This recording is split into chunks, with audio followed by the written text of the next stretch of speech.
Welcome back dear students. आज हम बात करने वाले हैं introduction to C plus plus के बारे में।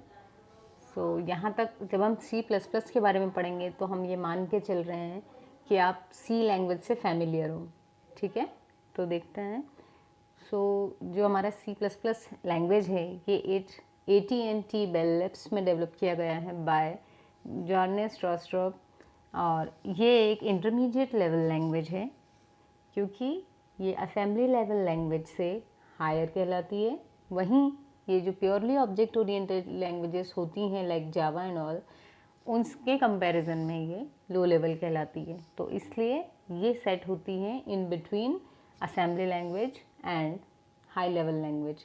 इस पर्पस से, इस कारण से इसको इंटरमीडिएट लेवल लैंग्वेज कहा जाता है। तो सी प्लस प्लस जो होती है वो एक स्टैटिकली टाइप्ड लैंग्वेज है, या हम इसको स्ट्रिक्टली टाइप लैंग्वेज भी बोल सकते हैं, क्योंकि जो भी हमारा डेटा टाइप है किसी वेरिएबल का वो हमें डिक्लेयर करना होता है उसको यूज़ करने से पहले, ताकि जो हमारा कंपाइलर है वो आइडेंटिफाई कर पाए कि वो जिस टाइप का वेरिएबल डिक्लेयर हुआ है उसमें वही वैल्यू दी हुई हैं या फिर नहीं। ठीक है, and it is free form multi paradigm, मतलब इसमें जो हम प्रोग्रामिंग करेंगे उसका कोई एक पर्टिकुलर स्ट्रक्चर नहीं होगा। हम उसको प्रोसीजरल टाइप से भी कर सकते हैं जिसमें हम सिंपल एक प्रोग्राम लिखें हैं स्टेप बाय स्टेप, या फिर हम इसके अंदर एक क्लास भी बना सकते हैं या फंक्शंस भी यूज़ कर सकते हैं। तो ये हमारे पास में मल्टीपल वेज हो सकती हैं किसी प्रॉब्लम को सॉल्व करने के लिए। देन सी प्लस प्लस को हम प्योरली ऑब्जेक्ट ओरिएंटेड लैंग्वेज नहीं बोलेंगे, लेकिन इसमें कुछ फीचर्स ऐड हुए हैं ऑब्जेक्ट ओरिएंटेड के, इस कारण से इसको एक ऑब्जेक्ट ओरिएंटेड लैंग्वेज कहा जाता है।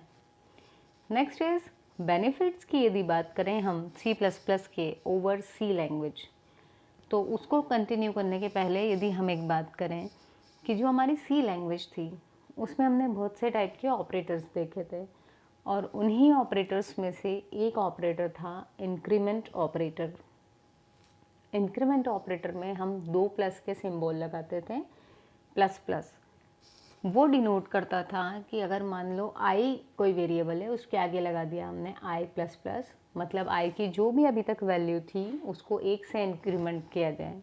तो वही चीज़ है जो हमारा सी प्लस प्लस है, वो भी सी का एक एक्सटेंशन ही है। मतलब सी लैंग्वेज में जितने फीचर्स एंड ऑल थे वो फीचर्स तो अभी भी हैं सी प्लस प्लस में, प्लस उसमें कुछ चीज़ें और इंक्रीमेंट हो गई हैं, और यही कारण है कि इसको सी प्लस प्लस बोल रहे हैं। हालांकि इसके स्ट्रक्चर में, सिंटेक्स में भी थोड़े से डिफरेंस आए हैं, वो हम देखेंगे आगे जब हमारी और वीडियोज़ आएंगी। तो जो सी थी हमारी वो प्योरली हमारी प्रोसीजरल लैंग्वेज थी, उसमें हमारे पास ऑब्जेक्ट ओरिएंटेड के कोई फीचर्स नहीं थे, जबकि जो हमारी सी प्लस प्लस है ये एक ऑब्जेक्ट ओरिएंटेड लैंग्वेज है। C plus plus object oriented के उन फीचर्स को इंक्लूड करती हैं जो सी में नहीं थे, और ये जो फीचर्स हैं ये हैं encapsulation, polymorphism, abstraction and inheritance. या हम यूँ भी कह सकते हैं कि सी जो लैंग्वेज थी उसमें सिक्योरिटी बिल्कुल भी नहीं थी, लेकिन जब हम सी प्लस प्लस देखेंगे आगे तो सी प्लस प्लस में एक सिक्योरिटी भी ऐड की गई है।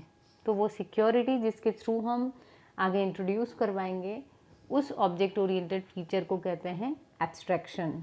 तो इन सभी फीचर्स को हम आने वाली वीडियोस में डिस्कस करेंगे।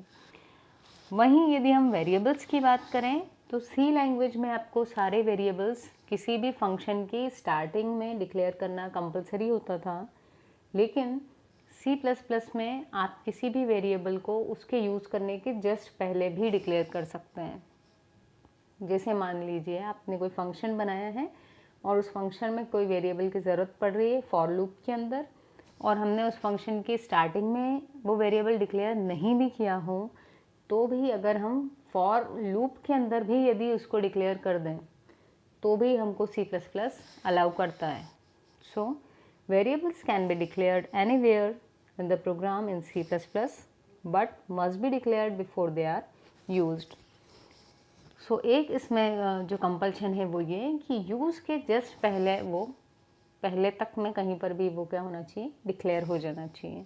जबकि सी में क्या था कि एक प्रॉपर सेक्शन दिया हुआ रहता है आपको, जैसे क्लियर स्क्रीन के पहले आप उसको डिक्लेयर कर दें सारे वेरिएबल्स को, या आपके लाइंस ऑफ कोड जहाँ से शुरू हो रही है उसके पहले डिक्लेरेशन मस्ट होती थी, बट वो चीज़ यहाँ पर फ्लेक्सिबिलिटी हमें दी गई है इन C++।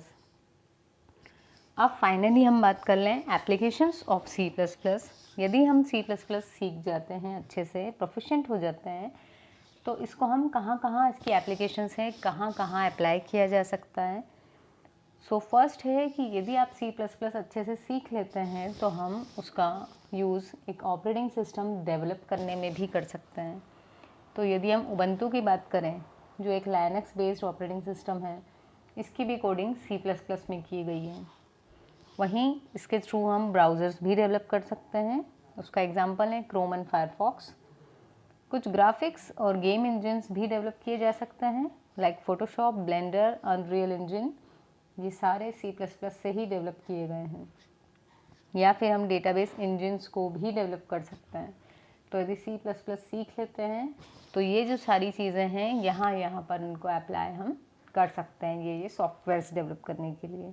सो आई थिंक आपको समझ में आया होगा कि C++ से एडवांस कैसे है और उसकी एप्लीकेशंस कहाँ कहाँ हैं। नेक्स्ट वीडियोस में हम आगे के टॉपिक्स कवर करेंगे। So stay tuned. यदि आपने चैनल सब्सक्राइब नहीं किया है, so please do like the video and subscribe the channel. Thank you.